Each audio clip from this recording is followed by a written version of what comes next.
இன்றே டவுன்லோட் செய்து உங்கள் ஃபேவரட் ஷோக்களை என்ஜாய் பண்ணுங்க. ஹலோ, சொல்லுங்க. கார்த்திக், ஒரு சின்ன பிரச்சனைடா. என்ன? சாமுண்டீஸ்வரி அத்தையும் அவங்க சிஸ்டரும் இந்த மீட்டிங் வந்திருக்காங்க. அப்படியா? அவங்க எதுக்காக நாங்க வந்திருக்காங்க? எனக்கு அது தெரியல, பட் வந்திருக்காங்க. நீ வீடியோ காலில் வந்தனா நீ யாருங்கிற உண்மை அத்தைக்கு தெரிஞ்சிடும். அதனால நீ வீடியோ காலில் வர வேணாம், கேன்சல் பண்ணிடு. நான் இல்ல, அந்த கம்பெனியை பத்தி நான் நெட்ல படிச்சேன்.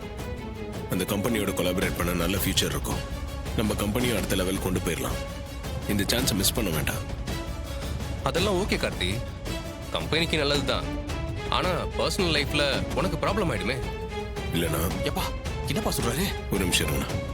அத்தையும் சின்ன அத்தையும் அந்த மீட்டிங்க்கு வந்திருக்காங்களாம். என்ன வீடியோ கான்ஃபரன்ஸ்க்கு வர வேண்டாம்னு சொல்றான். எப்பா இவங்க எப்படி அங்க போனாங்க? தெரியலங்க. எனக்கு புரிஞ்சிருச்சு. நீ பேச போற விஷயம் எப்படியே சின்னத்தைக்கு தெரிஞ்சு அவங்க தான் உன்னை காட்டி கொடுக்கறதுக்கு இந்த பிளான் போட்டிருக்கணும். என்ன பண்ணலாம்? அவங்களுக்காகலாம் இதை மிஸ் பண்ண முடியாதுங்க. இது எங்க வேலை. நல்ல சான்ஸுங்க அது. எப்பா மிஸ் எல்லாம் பண்ண வேணாம், போனை கொடுப்பா.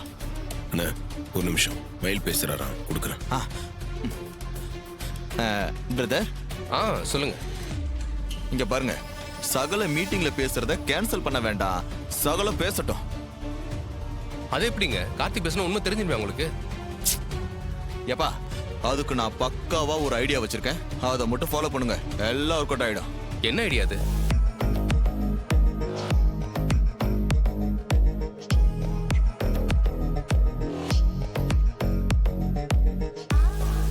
சகல நான் சொன்ன மாதிரி வீடியோ கால் வருவாப்ல, நான் சொன்னதை மட்டும் நீங்க செஞ்சுங்க. ஓகே? ஓகேங்க. Okay bye. ஏங்க, இந்த மாதிரிலாம் பண்ணக்கூடாதுங்க. ஏப்பா பண்ணக்கூடாது? நீ இன்னைக்கு பேசுறனா அதுக்கு இதான் வழி. அதுக்காக இந்த மாதிரி பண்றதுக்குலாம் எனக்கு இஷ்டம் இல்ல. இங்க பார்ப்பா சகல, நீ வேணா நல்லவனா இரு, ஆனா நான் அவ்வளவு நல்லவன் இல்ல.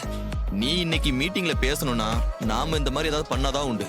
ஏங்க, ஓகே கூல், டேக் கேர். போய் பேசுப்பா. ஆடா போப்பா.